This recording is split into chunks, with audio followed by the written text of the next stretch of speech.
8 bölüm. Элиша уулун тирилткен баягы аялга: "Тур, үй бүлөң менен жолго чык. Кайсы жерде жашай ала турган болсоң, ошол жерде жаша. Анткени Теңир ачарчылык чакырды. Бул жерде 7 жыл ачарчылык болот" деди. Тик аял туруп, Кудайдын кишиси айткандай кылды. Ал үй бүлөсү менен Пелишти жерине барып, ал жерде 7 жыл жашады. 7 жыл өткөндөн кийин ал аял Пелишти жеринен кайтып келип, өз үйүн, өз жерин кайра сурап алуу үчүн падышага келди. Ошол учурда падыша Кудайдын кишисинин кызматчысы Гейхази менен сүйлөшүп отурган. Падышага: "Мага Элиша кылган жакшы иштердин баарын айтып берчи" деди. Ал Элишанын өлгөндү тирилткенин падышага айтып жатканда, Элиша тирилткен баланын энеси падышадан өз үйүн, өз жерин сурады. Ошондо Гейхази: "Мырза падыша, бул ошол аял. Бул анын Элиша тирилткен уулу" деди. Падыша аялдан сурады, аял ага айтып берди. Падыша ага сарай кызматчыларынын бирин кошуп берип, ага таандык болгондун баарын жана өз өлкөсүн таштап кеткен күндөн ушул күнгө чейинки талаасынан түшкөн кирешесинин баарын бүт кайрып бергиле деди. Сирия падышасы Бенадат ооруп жатканда Элиша Дамаска келди. Бенадатка Кудайдын кишиси бул жерге келди деп билдиришти. Падыша Хазаэлге: "Колуңа тартуу алып, Кудайдын кишисинин алдынан чыгып, андан Теңирдин эркин сура. Мен ушул оорудан айыганбы" деди. Хазаэл анын алдынан тосуп чыгууга кетти. Тартууну, Дамастын баалуу нерселерин 40 төөгө жүктөп алып, анын алдына келип: "Сенин уулуң, Сирия падышасы Бенадат мени сага жөнөттү. Ал мен ушул оорудан айыганбы деп сурап жатат" деди. Элиша ага: "Барып, ага айыгасың деп айт. Бирок Теңир мага ал өлөт" деди. Элиша андан көзүн албай карап тура бергендиктен ал өзүн ыңгайсыз сезди. Анан Кудайдын кишиси ыйлап жиберди.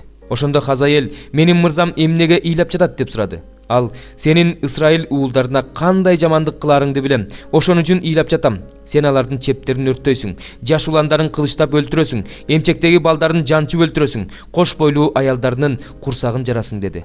Хазаэл: "Мындай чоң кылмыш кылгыдай сенин кулуң эмне дөбөт беле" деди. Элиша: "Теңир мага сенин Сирияга падыша болоруңду көрсөттү" деди. Ал Элишанын жанынан кетип, өз падышасына келди. Ал андан: "Элиша сага эмне деди" деп сурады. Ал ага: "Ал мага сенин айыгаарыңды айтты" деди. Эртеси күнү ал жуурканды алып, аны сууга малып, Бенадаттын бетине жапты. Ал өлдү. Анын ордуна Хазаэл такка отурду. Исраил падышасы Ахаптын уулу Жорамдын падышачылыгынын 5-жылында Жүйүт падышасы Жошапаттын ордуна уулу Жорам такка отурду. Ал такка отурганда 32 жашта эле. Ал Иерусалимде 8 жыл падышачылык кылды. Ал Ахаптын тукуму кылган иштерди кылып, Исраил падышаларынын жолу менен жүрдү. Себеби Ахаптын кызы анын аялы болчу. Ал Теңирге жакпаган иштерди кылды. Бирок Теңир Жүйүттү өз кулу Дөөт үчүн жок кылгысы келбеди. Анткени ал анын тукумунун чырагы түбөлүккө жаркырап турарын убада кылган эле. Анын убагында Эдомдуктар Жүйүттүн кол астынан чыгып, өздөрүнө падыша коюп алышты. Жорам бүт майдан арабалары менен Сайырга жөнөдү. Ал түн ичинде туруп, өзүн курчаган Эдомдуктарды майдан арабаларынын башчылары менен кошо талкалады. Бирок эл өз чатырларына качып кетти. Ушул күнгө чейин Эдом Жүйүттүн кол астында эмес, ошол эле убакта Либнада бөлүнүп чыкты. Жорам жөнүндө, анын кылган баардык иштери жөнүндө Жүйүт падышаларынын тарых китебинде баяндалып жазылган. Жорам ата-бабаларына кошулду. Анын сөөгү Дөөттүн шаарына, ата-бабаларынын жанына коюлду. Анын ордуна уулу Ахазай такка отурду. Исраил падышасы Ахап уулу Жорамдын падышачылыгынын 12-жылында Жүйүт падышасы Жорамдын уулу Ахазай такка отурду. Ахазай такка отурганда 22 жашта эле. Ал Иерусалимде 1 жыл падышачылык кылды. Энесинин аты Аталея. Ал Исраил падышасы Омринин кызы болчу. Ал да Ахаптын тукумунун жолу менен жүрүп, Ахаптын тукумуна окшоп Теңирге жакпаган иштерди кылды. Анткени ал Ахаптын тукуму менен тууган эле. Ал Ахаптын уулу Жорам менен Гилаттын Рамотуна Сирия падышасы Хазаэл менен согушууга барды. Сириялыктар Жорамды жарадар кылышты. Падыша Жорам Рамотто Сирия падышасы Хазаэл менен согушуп жатканда, сириялыктардан алган жараатын айыктыруу үчүн Израилге кайтып келди. Жүйүт падышасы Жорамдын уулу Ахазай ооруп жаткан Ахаптын уулу Жорамды көрүү үчүн Израилге келди. 5 бөлүм.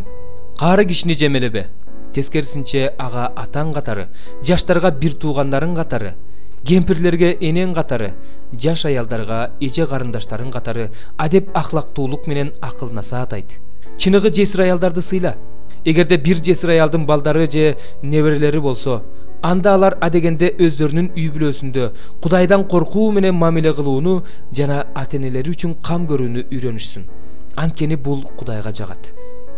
Чыныгы жесир жалгызбой аял Кудайдан үмүттөнүп, күнү-түнү сыйнат жана жалынат.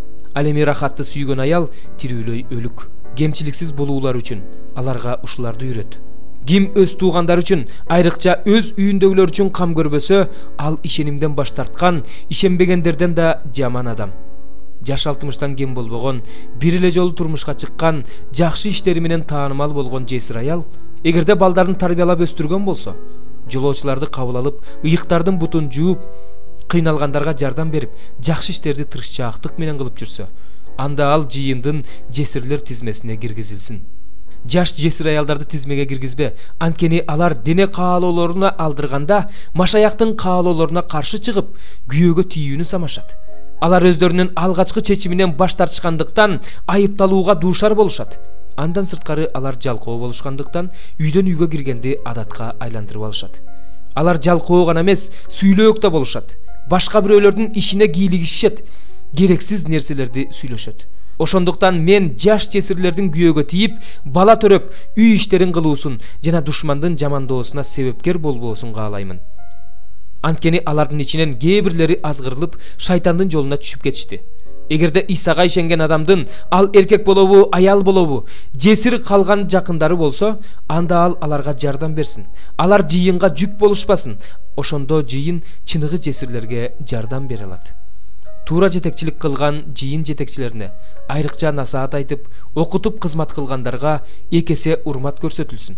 Анткени ыйык жазууда эгин бастырып жаткан өгүзүңдүн оозун таңба жана эмгектенген адам эмгек акысын алууга татыктуу деп жазылган. 2 же 3 күбө болбосо, жыйын жетекчисине карата айтылган айыптоону кабыл алба. Башкаларда да коркунуч болуш үчүн күнөө кылгандарды баардыгынын алдында ашкереле. Кудайдын, Теңир Иса Машаяктын жана тандалган периштелердин алдында сенден суранарым, ушул көрсөтмөлөрдү эч кандай жаман ойсуз сакта, бардык нерседе калыс бол. Башка бирөөлөрдүн күнөөлөрүнө ортоктош болуп калбаш үчүн бирөөнүн үстүнө кол коюуга шашпа. Өзүңдү таза сакта. Мындан ары суу эле иче бербе. Ашказаның менен тез-тез кармаган ооруларың үчүн аз-аздан шарап да ичип тур. Кээ бир адамдардын күнөөлөрү сотко чейин эле белгилүү болот. Ал эми кээ бирөөлөрдүн күнөөлөрү кийин билинет. Ошол сыяктуу эле жакшы иштер да ачык көрүнүп турат. Ачык көрүнбөсө да жашыруун бойдон калбайт. 12 бөлүм. Ошол учурда өз элиңдин уулдары үчүн турган улуу төрө Михаил келет. Адам жаралгандан ушул мезгилге чейин болуп көрбөгөн оор мезгил келет. Бирок ошол учурда сенин элиңдин ичинен китепте жазылгандардын баары куткарылат. Топуракта уктап жаткандардын көбү ойгонот.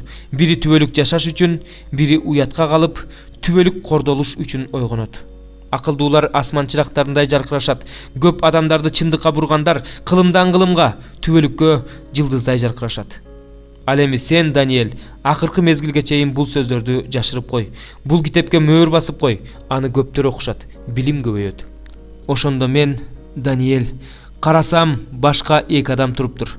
Бири дарыянын берки жээгинде, экинчиси дарыянын аркы жээгинде.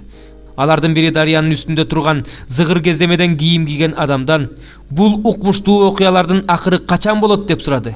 Ошондо мен дарыянын үстүндө турган зыгыр кездемеден кийим кийген адамдын оң колу менен сол колун асманга көтөрүп, түбөлүк жашоочунун ысымы менен мындай деп ант бергенин уктум. Ушунун баары бир мезгилдердин жана жарым мезгилдин акырында ыйык элдин күчү таптакыр майтарылгандан кийин болот. Мен муну уктум, бирок түшүнгөн жокмун. Ошондуктан, мырзам, андан кийин эмне болот деп сурадым. Ал мындай деп жооп берди. Бар, Даниэль, анткени бул сөздөр акыркы мезгилге чейин жашырылган, аларга мөөр басылган. Көптөр тазаланышат, агарышат жана кайрадан эритилишет. Мыйзамсыздар болсо мыйзамсыздык кылышат.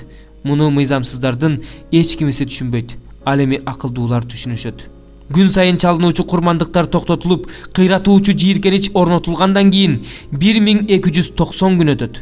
1335 күн чыдап күткөн адам бактылуу. Сен болсо өмүрүңдүн акырына чейин барып тынч ал, бирок акыркы күнү өзүңдүн үлүшүңдү алыш үчүн тирилесиң.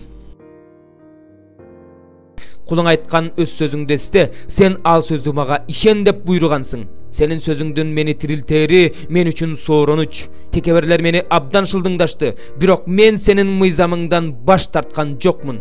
Senin tübölük mıyzamыңды estep canım tınç aldı Tengrim. Senin mıyzamыңды taştap salgan imansızdardı görgöndö menin üreğim uçat. Men jergezgen jerlerde senin mıyzamdarың menin ırım boldu. Tengrim, tün içinde de senin ısımыңды estedim. Senin mıyzamыңды saktadım. Al meniki olup kaldı. Antkeni men senin buyruklarыңды saktap жүрөm. Tengrim, senin sözlörүңдү atkarуу menin үлүшүm деп айттым. Men saga çin жүрөгүмдөн сыйынгам. Мага өз сөзүң боюнча ырайым кыл. Өз жолдорум жөнүндө ойлонуп, буттарымды сенин аяндарыңа бурдум. Сенин мыйзамдарыңды токтолбостон аткарганга шаштым. Мени ыймансыздардын жайган торлору курчап алды. Бирок мен сенин мыйзамыңды унуткан жокмун. Түн ортосунда сага адилет мыйзамдарың үчүн ыраазычылык билдирүү үчүн турчумун. Сенден корккондор менен senin buyruktарыңды аткаргандар менен бирмин. Жер бети сенин ырайымга толгон Теңирим. Мага өзүңдүн мыйзамдарыңды үйрөт. Теңирим, өз сөзүң боюнча өз кулуңа ырайым кылдың. Мени туура ой жүгүртүүгө жана билимге үйрөт. Анткени мен сенин осуяттарыңа ишенем. Азап тартканга чейин мен адашып жүргөм. Азыр болсо сенин сөзүңдү сактап жүрөм. Сен ырайымдуусуң, боорукерсиң. Мага өзүңдүн мыйзамдарыңды үйрөт. Tekebirler maga karşı жалган ушак айтып жатышат. Мен болсо сенин буйруктарыңды чын жүрөгүмдөн сактайм. Алардын жүрөктөрү май басты. Мен болсо сенин мыйзамың менен соороном. Сенин буйруктарыңды үйрөнүш үчүн азап тартканым жакшы болду. Сенин оозуңдан чыккан мыйзам мен үчүн миңдеген алтындан да күмүштөн да артык.